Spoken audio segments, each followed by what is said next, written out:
I was getting a lot of help, but there was a lot of layers and a lot of trauma and just a lot of things I needed to process through that I didn't have the skills to do. I felt like I couldn't hide it anymore.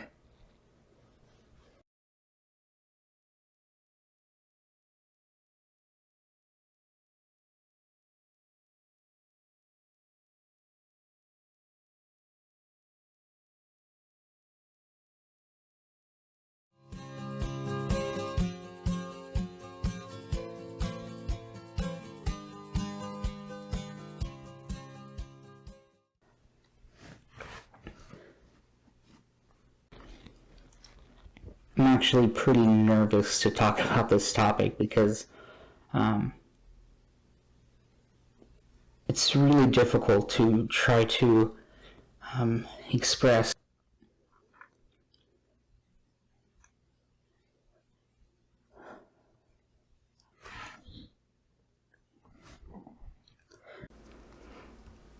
Hey guys, it is about 3 in the morning, and I don't know how many times I've tried to record this video because it's such a hard topic that hits close to home with me.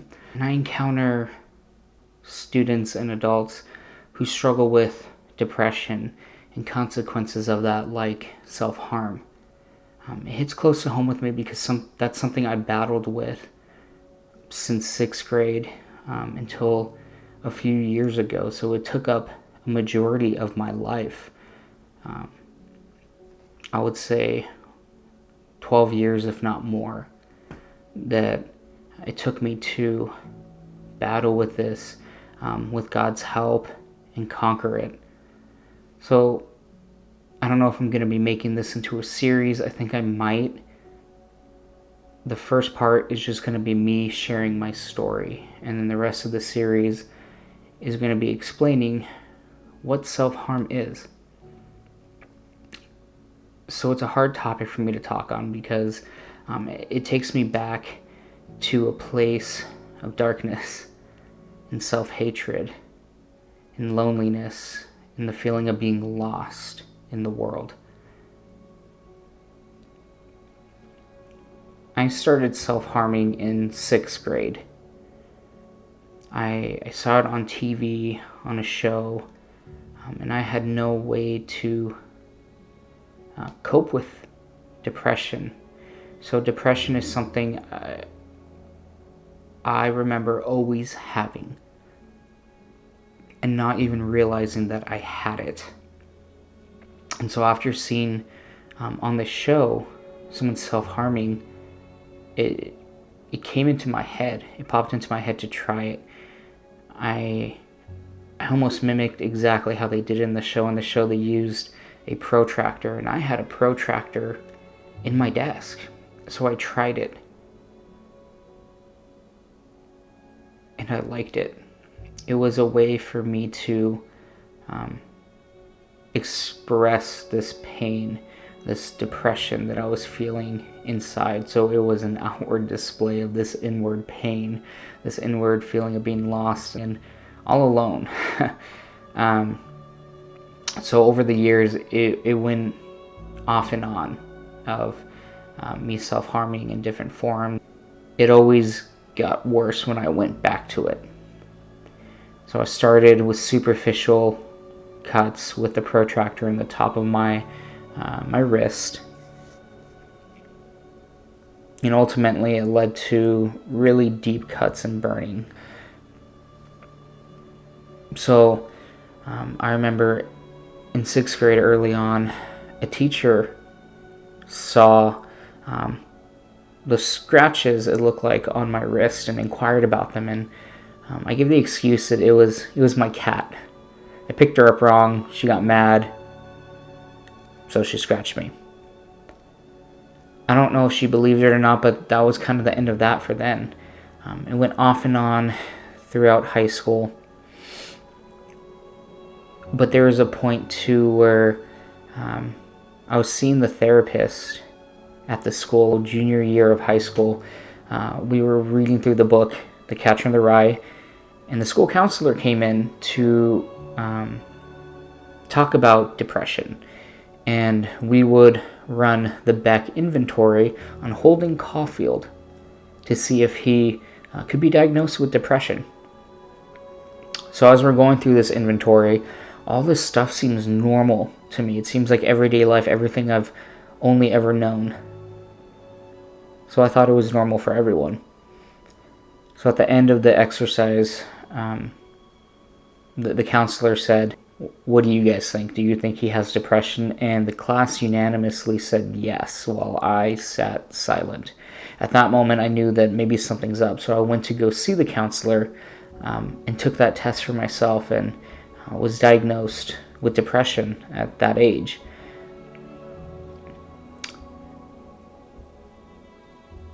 With that depression, I had no way to cope. I never learned how to process through emotions or how to even make friends. I was very socially awkward. I remember sitting in a math class one day, and I dropped my notebook, so I went down to reach it, and the student next to me saw the cuts on my arm that I desperately tried to cover up with long sleeves, with jackets. I don't remember what it was at the time, but I tried to hide it. I wasn't trying to get anyone's attention with it. I wasn't seeking help. I didn't even think anything was wrong. He saw it. He asked me about it. I gave some excuse. I thought he believed it. Next thing I know, school counselor's pulling me into his office.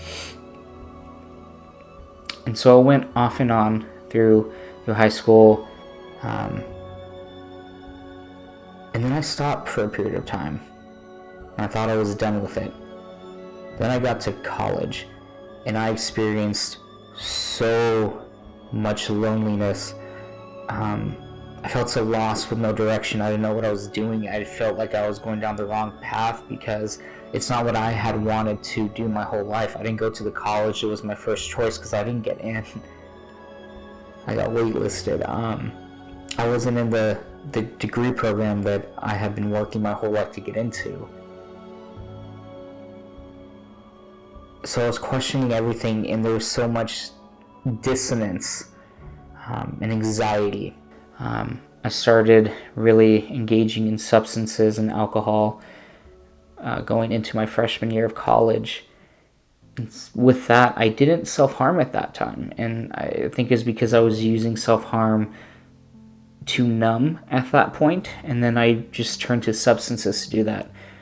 After an overdose scare, I stopped using substances and then turned back to self-harming, and it got bad to the point where my friends would find me through the window of my dorm room, because I lived on the first floor, laying in bed covered in blood with razors next to me.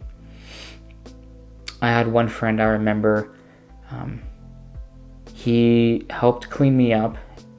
He rubbing alcohol over my cuts and open wounds and bandaged them up. And he tried to help keep me accountable as much as he could, but I became a master at hiding it at that point. I remember nights where all my friends were out and I wasn't invited, or I stayed behind because I didn't want to bring people down.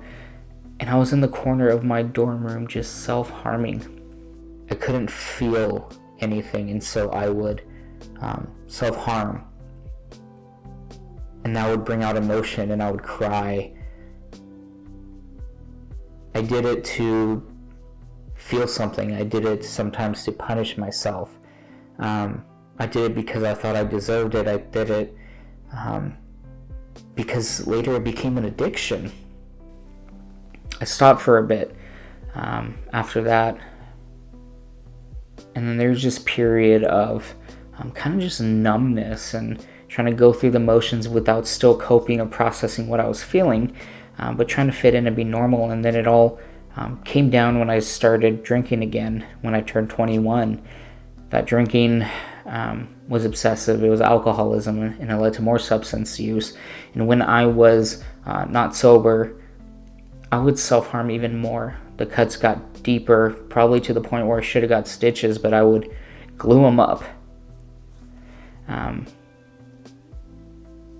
I would burn myself with whatever I was smoking, or with coals or hot tongs, or even with a lighter. I just hated myself so much, and I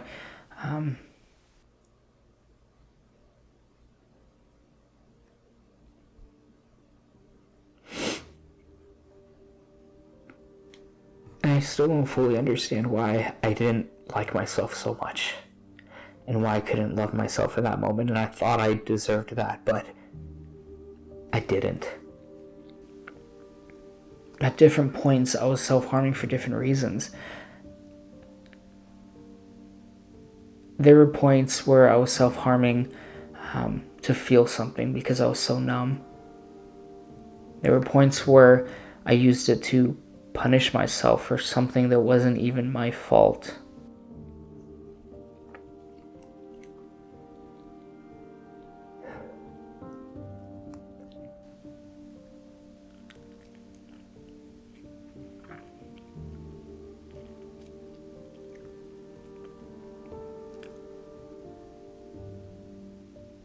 But I remember what's tricky too with medication is when I first got on medication for depression, it got worse, and the cutting got worse. And I remember my mom was taking me to an appointment for medication management. She picked me up from college, and I remember telling her, "It's getting worse. I'm getting really bad." And she didn't know I ever self-harm at that point. And I remember lifting up my sleeve, and it was bandaged up, and I took the bandages off, and there were still some freshly open wounds that I made the night before. There were scars. My arms were covered. She didn't know how to respond or how to react.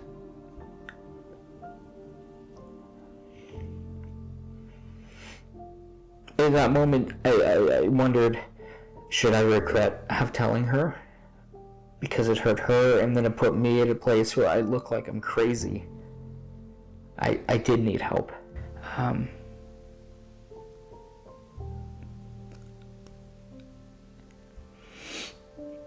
was so embarrassed and ashamed because of what I've done. And it was a vicious cycle. I would be ashamed, and then I would do it as punishment, or I was ashamed, so I would numb out and then do it to feel something, and it was a vicious cycle. Over time, I got covered in scars from my arms to my legs to the sides of my torso. After I graduated college, everything got worse because I didn't get into the college that I originally wanted, but I graduated top of my class in a field where I felt like I don't fit. But I really felt that that was where God was calling me to go. And I wanted to go into ministry somehow. Well, I didn't really want to, but God called me to. But I didn't know what that looked like, and I was still fighting it so hard because I didn't think I was adequate or worthy of being able to be in ministry in any shape or form. I was too broken. I was too lost. God could never fix someone like me. God couldn't love someone like me. And thank God I was so wrong.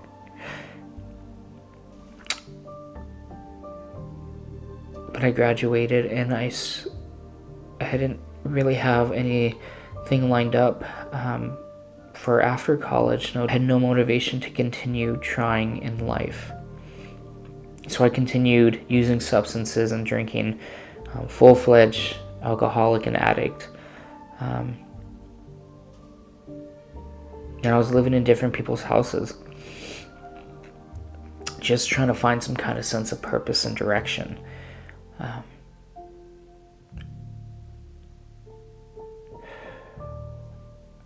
As the drinking and substance use got worse, so did the self-harm, because there was more shame. There was more self-hatred. Why couldn't I control this? Why couldn't I be normal like anyone else? There was even a point where I reached out to acquaintances from a class that we had a group chat with it and let them know I was really struggling that night.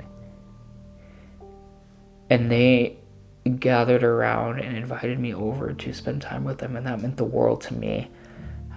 There's even resources that they use to keep me accountable. There was an app that one guy had me install where if I was struggling, it would send him an SOS, and it would count down the days that I didn't self-harm, or count up the days I didn't self-harm.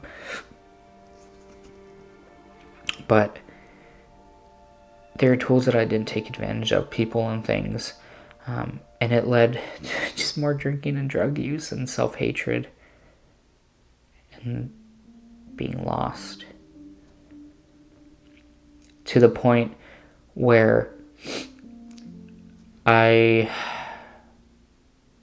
tried to take my life, and I ended up hospitalized for about a week. And I remember in the intake for the hospital, they had to record and take note of every scar on my body to make sure I didn't make more. At the time, I was very numb of them doing this. It was very invasive. And then I realized later I was kind of embarrassing to have all those scars all over my body. And I wish I could say everything stopped and got better with that, because that is a moment where my life started to change and I really encountered Christ. It started to change, but not everything was fixed or repaired yet. There was still a process that I needed to take, I guess. But I had to lean more and more on God and turn my will and my life over to Him, and acknowledge that what He says is true, which includes what He says about me, His creation, and His Son. Because I am a child of God, and that is what I had to lean on and continually tell myself until I believed it. When I couldn't even look in the mirror, I would go days, sometimes weeks, without ever looking in the mirror because of how much I hated myself. So over time, I finally got sober from substances, the thing that I was using to numb out, and I had to process emotions, and I still didn't know how. Despite years of therapy, I didn't have coping skills. I didn't know how to lean on myself and God and not fully rely my self-worth on other people.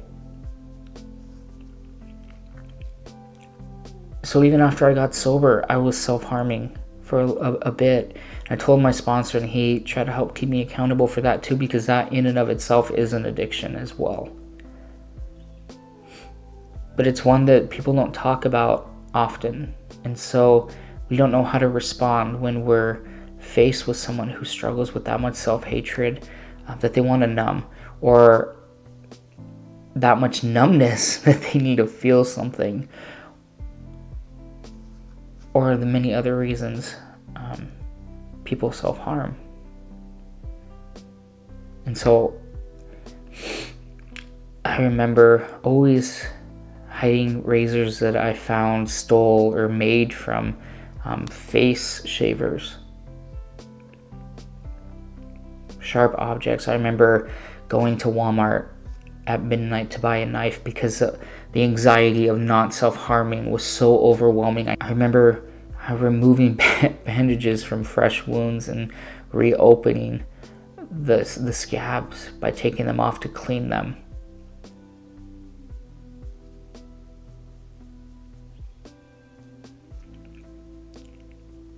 It took a lot of therapy, but I had to change something, right? Because nothing changes if nothing changes. And I don't even say I was fully sober. I would say I was a dry drunk or a dry alcoholic, because I still didn't know how to function like an adult with emotions.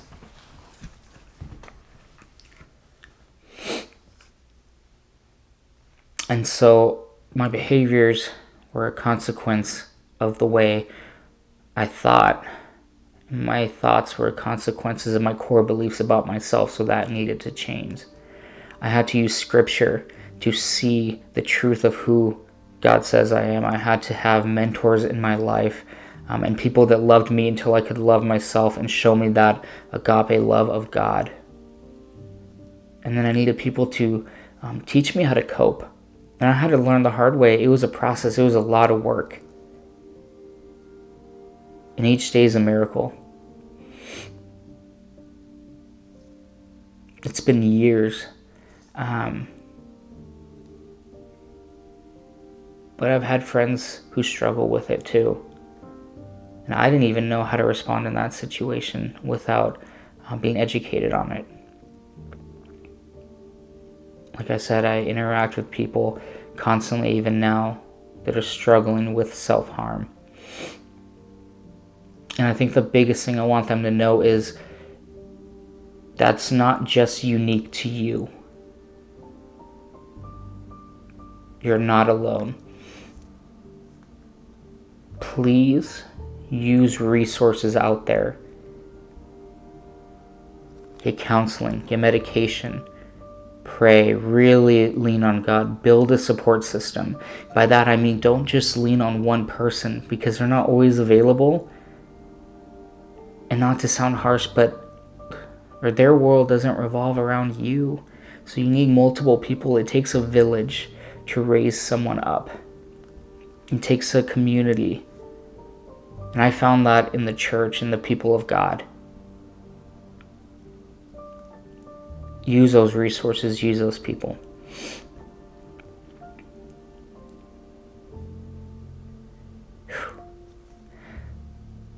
So like I said at the beginning, I can't tell you how many times I recorded this video. For different reasons, I was too emotional. Or even because the audio wasn't well done. But it's a real battle. And if we don't talk about it, people are going to be battling in silence when we can battle together. Be a place sharer. When they're in a dark place, hold up that flashlight. Let them see a light. Be with them there. You don't need to fix them. You don't need to save them. That's not our job. That is God's job alone. And through Christ, every battle is already won. We have to choose to turn that over to Him. So I'm going to end with what I tell my students and what I tell my friends and what I try to tell everyone I interact with. You are loved. You are worth it. And you are not alone. If people can hate people they don't know for no reason, why can't you be loved by me? We may not know each other personally if you're watching this, or I may know you, but I want you to know I do love you. You are worth it because God said you are. Please change something. Get some help if you're struggling with this. You are worth the help. And there are people that love you around you that want to see you thriving, not just living day by day. So I will be praying for anyone who's watching this. Again, use your resources, get help, make a change, because there is a better way of living. I know it, I am proof. And so as we continue this series, I'm going to kind of talk about the psychology side of self-harm and depression, and really provide resources too that are available for people to use to understand, to help, to be able to not be stuck anymore. So don't stay stuck. I love you.